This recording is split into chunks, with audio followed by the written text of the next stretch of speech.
కార్తీక దీపం 2 serial today episode. Narasimha దీపని చంపడానికి వస్తాడు. దీప, ఒరే నరసింహ అని అంటుంది. అవునే నరసింహనే, నిన్ను చంపటానికే వచ్చాను. ఆ రోజు ఆడొడ్డొచ్చాడు, ఆడినైనా చంపేద్దామనుకుంటే నువ్వొడ్డొచ్చావు. అందుకే బ్యాలెన్స్ క్లియర్ చేద్దామని వచ్చానే అని అంటాడు నరసింహ. నువ్వు కార్తీక్ బాబును పొడిచి చాలా పెద్ద తప్పు చేసావు. పోలీసులకి లొంగిపోతే బ్రతికిపోతావు. నీకు ఆయుస్ లేదనుకుంటా. నా చేతిలో చావడానికి వచ్చావు అని అంటూ వార్నింగ్ ఇస్తుంది దీప. సావటానికి కాదే, చంపటానికే వచ్చాను అని అంటూ తిరగబడతాడు నరసింహ. వెంటనే దీప నరసింహని పక్కకు నెట్టి పక్కన ఉన్న కర్ర తీసుకుని నరసింహని కొడుతుంది. ఇదేంటే, నిన్ను చంపుదామని వస్తే నన్నే సావగొడుతున్నావు అంటూ నరసింహ అక్కడి నుంచి పారిపోతాడు. ఇక దీప, వీడు దారి కాసి నన్నే చంపాలని చూస్తున్నాడంటే ఇంటికి రావడానికి గ్యారంటీ ఏంటి? శౌర్యని చాలా జాగ్రత్తగా చూసుకోవాలి అని అనుకుంటూ అక్కడి నుంచి వెళ్ళిపోతుంది దీప. ఇక దాసు కాశీ అనుకుంటాడు, నానమ్మని నేను మావయ్య దగ్గరికి వెళ్ళమని చెప్పాను, ఈ పాటికి మాట్లాడే ఉంటుంది అని అనుకుంటూ ఉంటాడు కాశీ. ఇంతలో దాసు వచ్చి ఏంట్రా అని అడుగుతాడు. నేను రైస్ పెడుతున్నాను నాన్న, కర్రీస్ బయట నుంచి తీసుకొస్తాను అని అంటాడు. బయట నుంచి తీసుకురావద్దు, ఆరోగ్యం పాడవుతుంది, నేను వండుతాలేరా అని అంటాడు దాసు. మర్చిపోయాను నాన్న, ఒక విషయం చెప్పాలి అని అంటాడు. నానమ్మని నేను మావయ్య దగ్గరికి పంపించాను, నానమ్మని అక్కని మాట్లాడమని, ఈ పాటికి మాట్లాడే ఉంటారు, పెళ్ళికి ఒప్పించే ఉంటారు అని అంటూ ఉంటాడు కాశీ. ఆ మాటకి దాసు పారిజాతం అన్న మాటలు గుర్తు తెచ్చుకుంటూ ఈ పెళ్ళి జరగదు అని అంటాడు దాసు. అదేంటి నాన్న అలా అంటావు, నువ్వు పెళ్ళికి ఒప్పుకున్నావుగా అని అంటాడు కాశీ. నేను ఒప్పుకున్నాను, వాళ్ళ నాన్న ఒప్పుకోవద్దా అని అంటాడు దాసు. అందుకే కదా నానమ్మని అక్కని కూడా పంపించాను అని అంటాడు కాశీ. స్వప్న వాళ్ళ నాన్న ఒప్పుకుంటాడని ఖచ్చితంగా ఎలా చెప్పగలవు అని అంటాడు దాసు. అంటే నానమ్మతో నువ్వు మాట్లాడావా అని కాశీ అంటాడు. అదంతా నీకు అనవసరం, నీ పెళ్లి గురించి ఇప్పుడు తొందర ఏమీ లేదు, 2 నెలలు ఆగు అంటూ అక్కడి నుంచి వెళ్ళిపోతాడు దాసు. ఇదేంటి నాన్న 2 నెలలు ఆగమంటున్నాడు, నేను ఎవరి మీద పెట్టకూడదు, నేనే డైరెక్ట్గా స్వప్నని కలవాలి అని అనుకుంటాడు కాశీ. ఒక్కసారి నానమ్మకి అక్కకి కాల్ చేసి చూద్దాం అని అంటూ ఫోన్ చేస్తూ ఉంటాడు కాశీ. ఇక ఎంత ఫోన్ చేసినా వాళ్ళు లిఫ్ట్ చేయరు.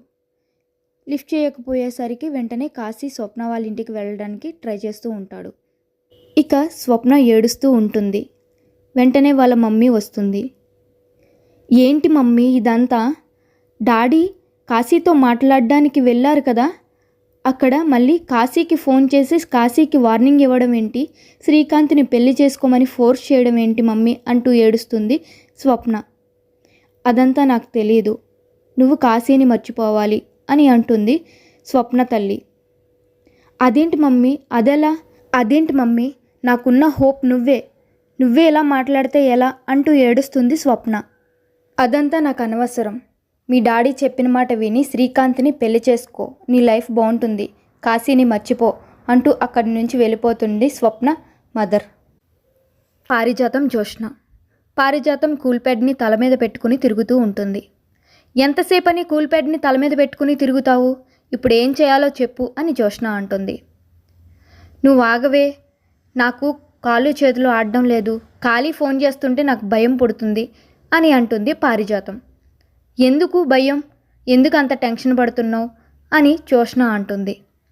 లేకపోతే అల్లుడి గారికి సెకండ్ సెటప్ ఉందని సెలబ్రేషన్ చేసుకోమంటావా అని అంటుంది పారిజాతం. ఇప్పుడు ఏం చేయాలి అని అంటుంది జోష్న.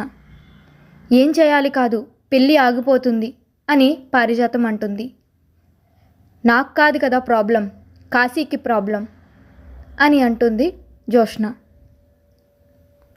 అల్లుడి గారికి సెకండ్ సెటప్ ఉందని మీ తాతయ్యకి తెలిస్తే ఈ పెళ్ళి ఆగిపోతుంది అని పారిజాతం అంటుంది. తప్పేముంది, మామగారికి 2 పెళ్ళిళ్ళు అయ్యాయి, అలాగే అల్లుడి గారు కూడా 2 పెళ్ళిళ్ళు చేసుకున్నాడు, దాంట్లో తప్పేముంది, అది తప్పైతే ఇది తప్పే అని అంటుంది జోష్న. దానికి దీనికి 1000 యోజనాల తేడా.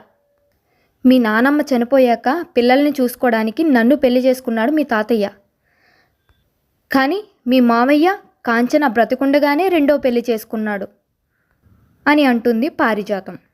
అయితే ఇప్పుడు ఏమంటావు?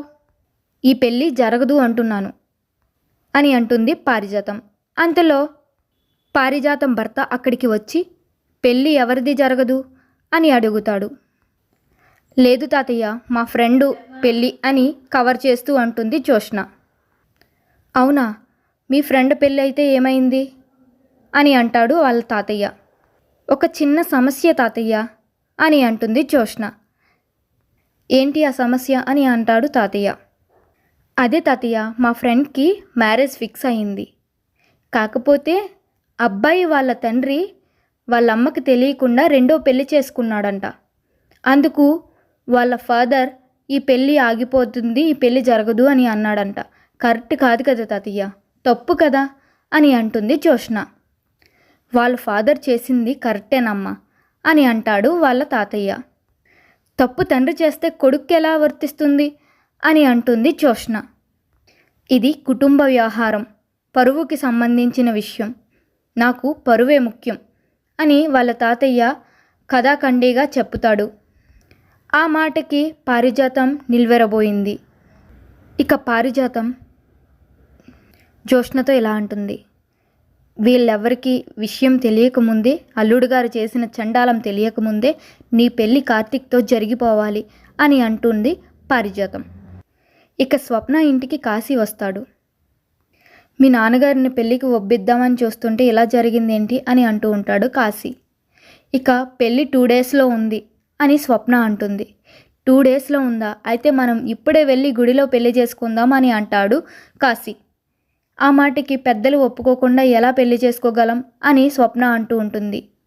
ఇంతలో స్వప్న తండ్రి శ్రీధర్ వెంటనే కర్ర పట్టుకుని వచ్చి కాశీని కొడతాడు. కొట్టవద్దు నాన్న అంటూ కొట్టద్దు డాడీ అంటూ అడ్డుపడుతూ ఉంటుంది స్వప్న. అయినా ఆగకుండా ఈరోజు ఎలాగైనా కాశీని చంపేస్తా అంటూ శ్రీధర్ కొడుతూనే ఉంటాడు. ఆ మాటకి స్వప్న వెంటనే కత్తి తీసి చెయ్యి కోసుకుని నేను కూడా చచ్చిపోతాను, కాశీ చచ్చిపోతే అని స్వప్న అంటుంది. ఇంక వెంటనే స్వప్నని ఆసుపత్రికి తీసుకువెళ్దామని శ్రీధర్ కంగారు పడుతూ ఉంటుంటే, నా డాడీ, నా మీద మీకు అంత ప్రేమ ఉంటే కాశీని ఎందుకు యాక్సెప్ట్ చేయట్లేదు అని అంటుంది. డాడీ మీద నీకు అంత ప్రేమ ఉన్నప్పుడు నా కోసం మీ ప్రేమని వదులుకోలేరా అని శ్రీధర్ అంటాడు. ఇక పదండి నాన్న అంటూ ఆసుపత్రికి వెళ్తారు శ్రీధర్ అండ్ స్వప్న. ఇక దీప వాళ్ళ అత్తయ్య. ఆ నరసింహ నన్ను చంపడానికి వచ్చాడు అంటూ జరిగిందంతా దీప వాళ్ళ అత్తయ్యకి చెప్తుంది. వాణ్ణి నరసింహని అక్కడే చంపేసి ఉండాల్సిందే కదా అని దీప వాళ్ళ అత్తయ్య అంటుంది. చంపడం కాదత్తయ్య, జైలుకి పంపించాలి అని అంటుంది దీప.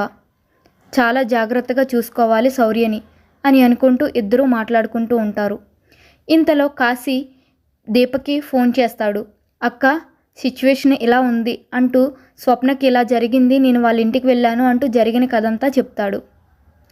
ఇక దీప ఆసుపత్రికి పరిగెట్టుకుని వెళ్తూ ఉంటుంది. ఇక నెక్స్ట్ ఎపిసోడ్ గురించి ఎదురు చూస్తూ ఉండండి. ఈ వీడియో మీకు నచ్చితే కనుక కంపల్సరీగా లైక్, షేర్ అండ్ సబ్స్క్రైబ్ చేయండి. సపోర్ట్ చేస్తారని ఆశిస్తున్నాను. బాయ్.